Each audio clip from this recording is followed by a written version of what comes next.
Is this thing going? Yeah, okay, now it's going. All right, so good day, everybody. Today is Sunday, May the 19th, I believe, 2019.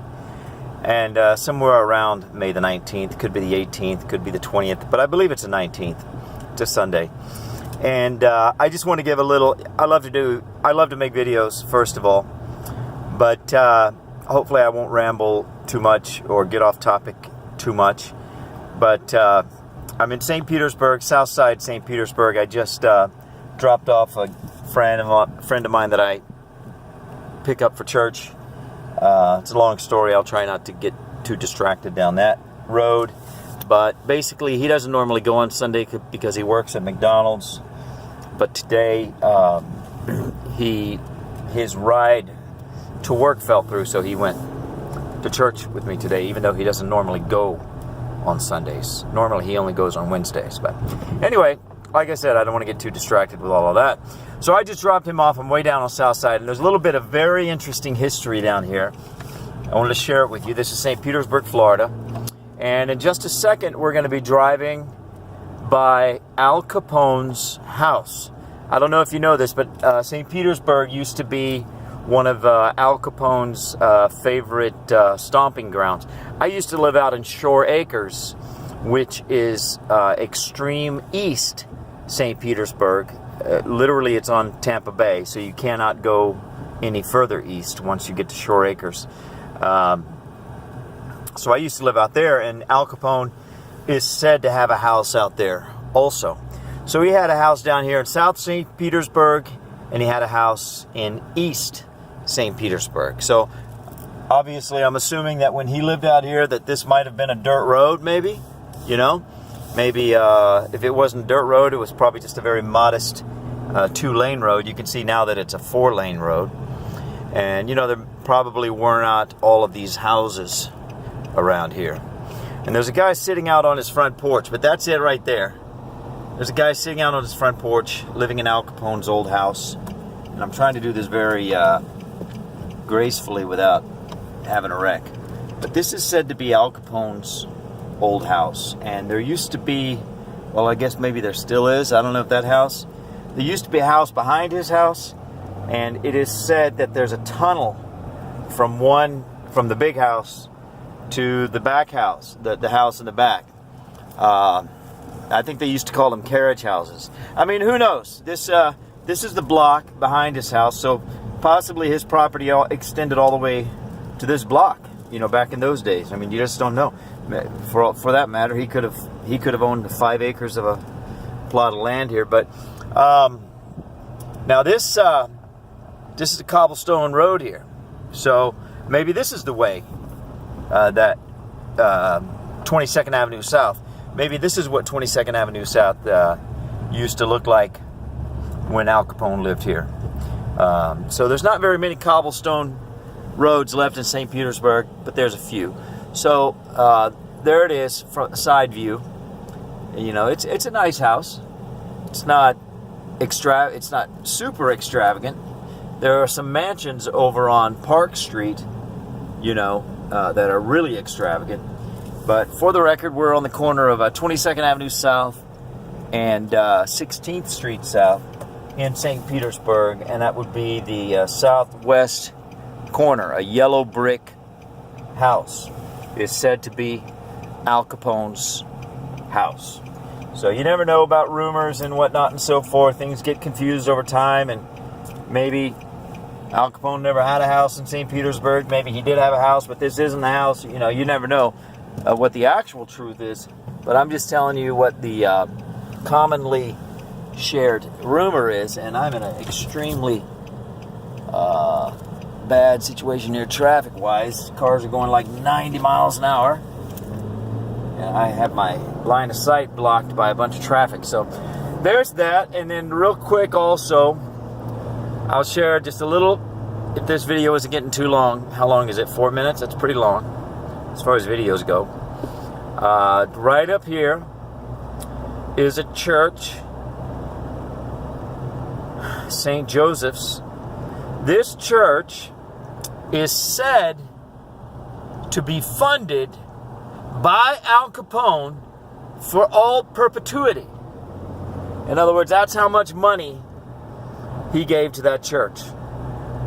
So I don't know if it's a social commentary or not. I don't know if it's a valid social commentary to make the observation that, even back in those days of our country's history, that even the criminals were more righteous or as righteous as our good men are today. I don't know if that's a valid observation or not, but it is something that comes to my mind when I consider that Al Capone funded a church for all perpetuity with his own hard-won money. I mean, no doubt. Al Capone was a criminal, no doubt, but no doubt also, criminals have to work hard if they want to become a criminal of any note, which is kind of an irony, right? I mean, if you're going to work that hard to become successful, why don't you work hard doing something legitimate and respectable? But that's a whole nother subject, I guess. Maybe you could say that what appears to be respectable is not always so respectable. I was at church this morning, and I just always think about some things that I've been learning.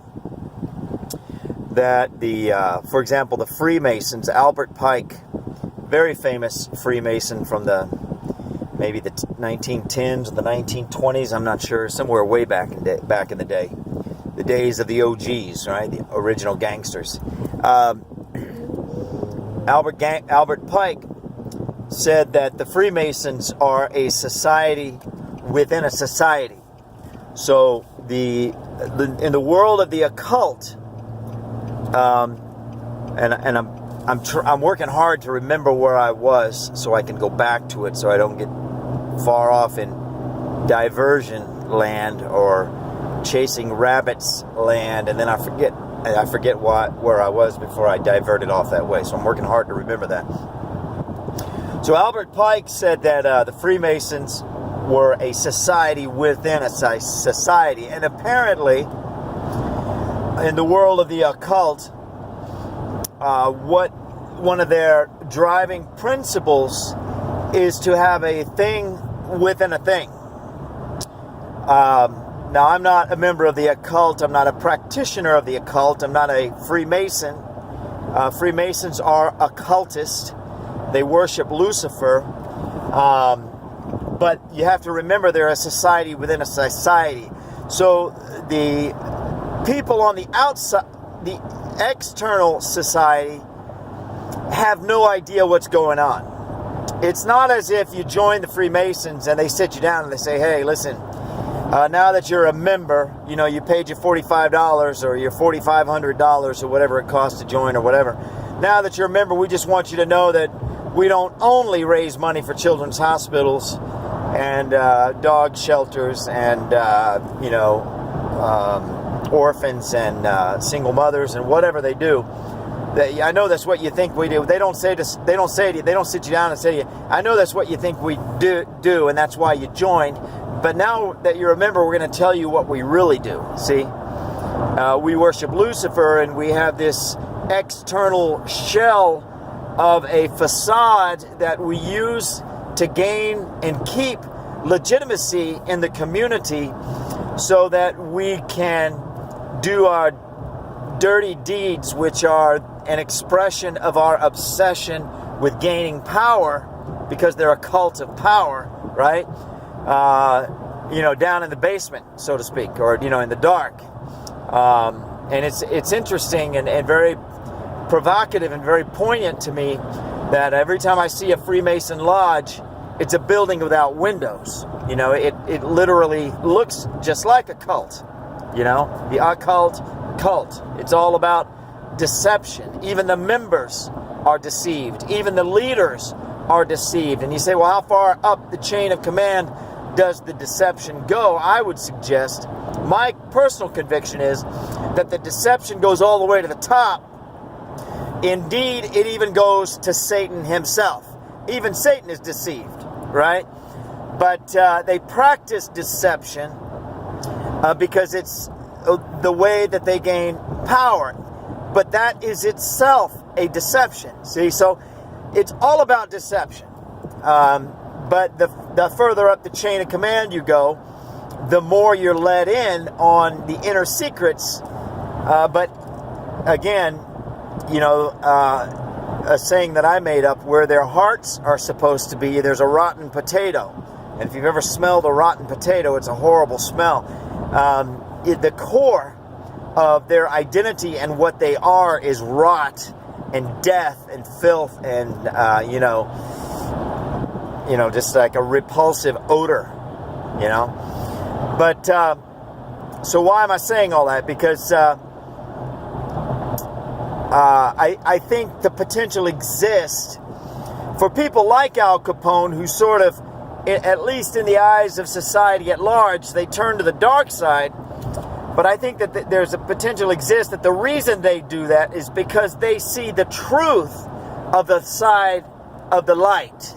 And that is that there is something within something.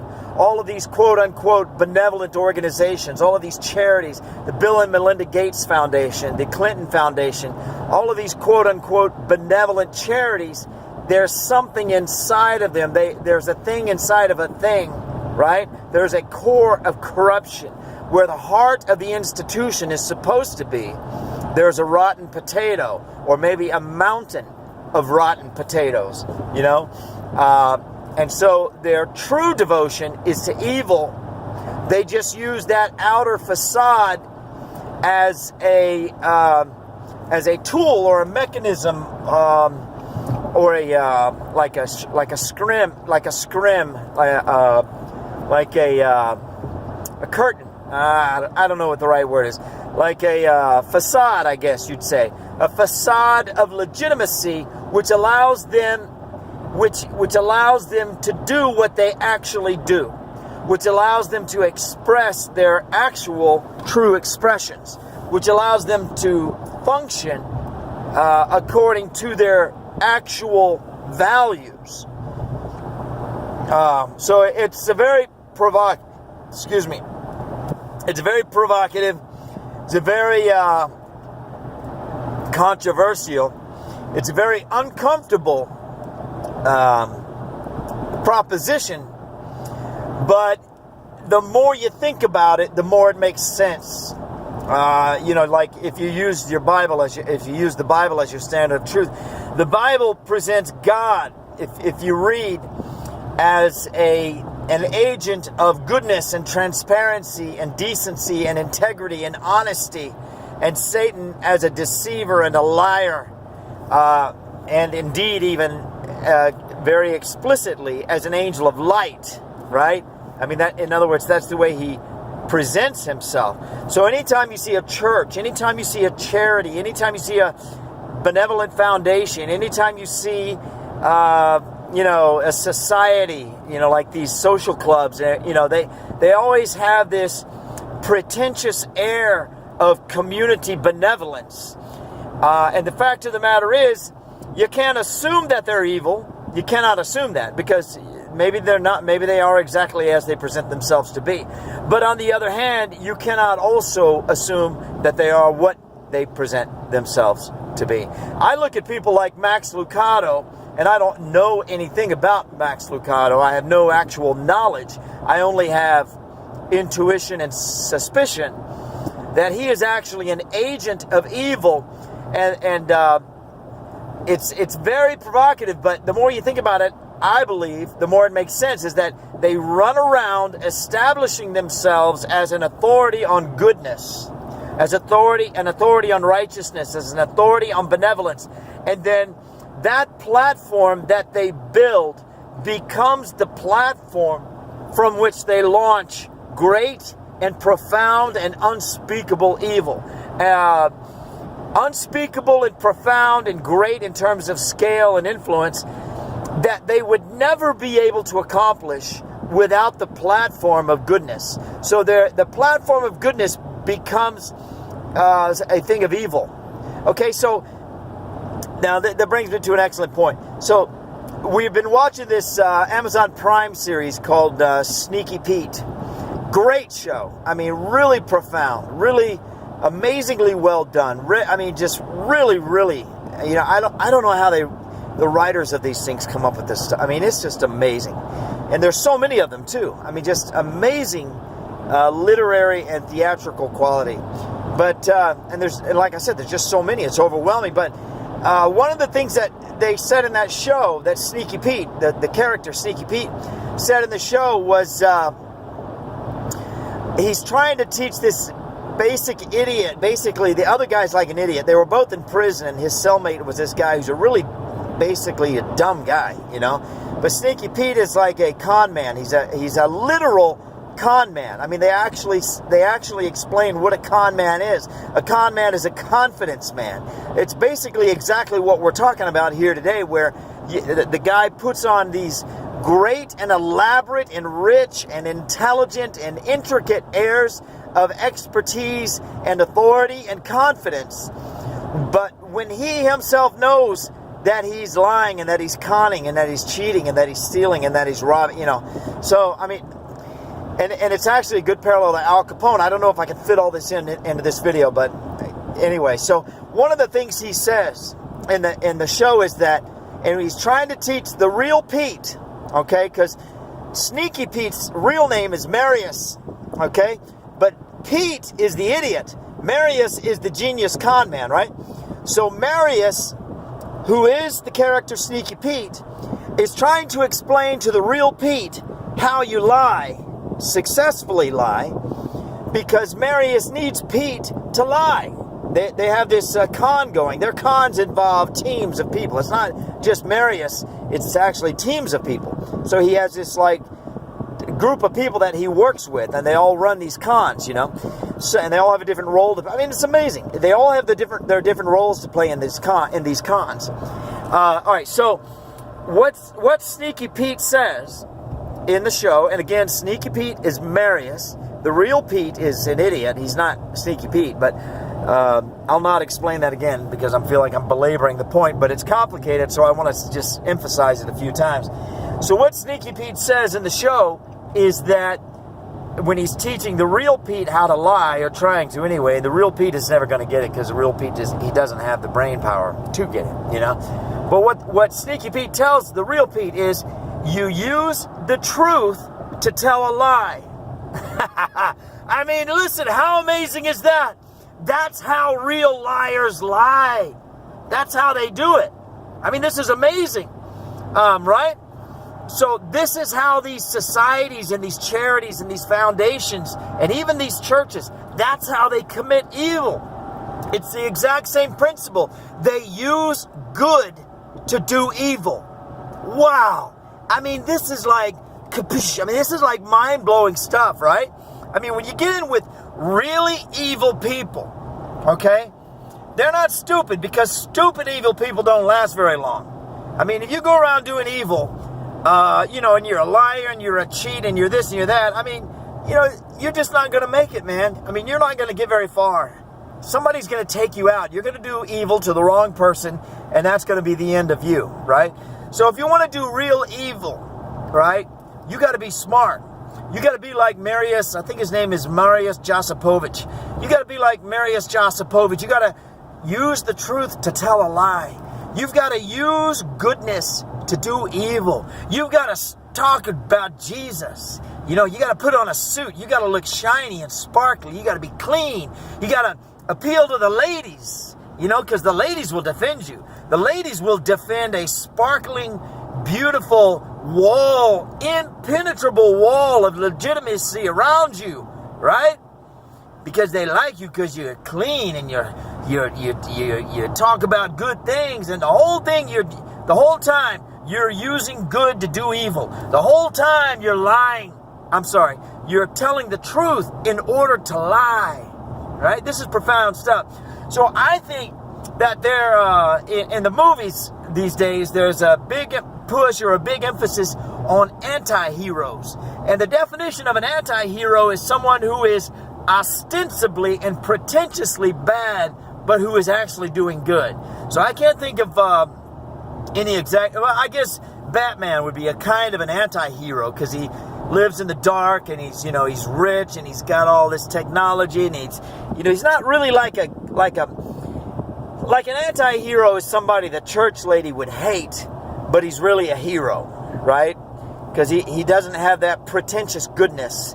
He doesn't have that fruit and flower hat and girdle and bouffant goodness. He's kind of a rough cut, he's like a sledgehammer instead of a surgeon's scalpel. He's dirty, but he has a place in the battle between in the war between good and evil. He has a place, but it's not a pretty place, right? So that's kind of what anti-hero is. So there's a big emphasis on anti-heroes in theater and in literature these days. And I think that maybe people like Al Capone, that might be what inspires them to turn to the quote-unquote dark side, because they see the truth about the light side. I'm not saying that's the truth. I'm just saying it could be.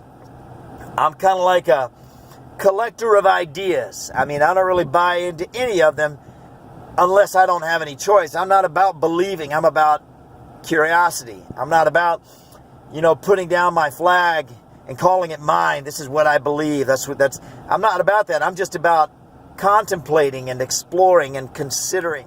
I think that true goodness and true truth comes to us organically. It doesn't come to us through calculation. I think that the place where God wants us to be is a place of curiosity, not a place of confidence. And there's that recurring theme: confidence, confidence, confidence. The root word of the word confidence is con, right? Or at least maybe it's not the root word, but we get our derogatory term con from the word confidence, right? So that's very interesting stuff. I never really intended for this video to be this long, but you saw what is said to be Al Capone's house. You saw what is said to be the church that Al Capone funded for all perpetuity. And I've been to that church. It's an amazing church. I have a friend that goes there, so we went there one day at her invitation. And it's an amazing church. It's literally like half black and half white.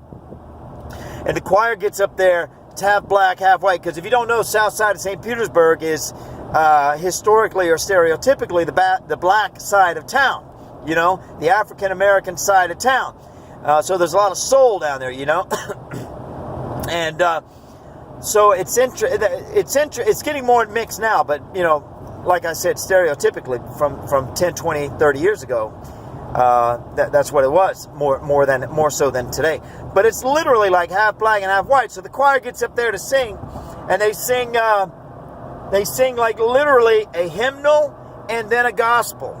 A hymnal and a gospel. I mean, it was pretty cool, I love going to black church. I love going to black churches or churches that have a heavy African-American influence, because there is so much soul. There's so much life. There's so much expression. There's that absence of Caucasian deadness, that comes from fear, the fear of expressing yourself as a result of being judged socially, because everybody's just like looking around at what other people are doing, as opposed to focusing on what you're supposed to be focusing on at church, which is, worshiping God and not worrying about what Susie or Mrs. Higginbotham. You remember that character? Who's that? Tim Conway, Mrs. Higginbotham. Anyway, what Mrs. Higginbotham thinks of you, whatever. But here, let me chase another rabbit. Look at that. Look at that perfectly clear sky. We've had so many clear skies.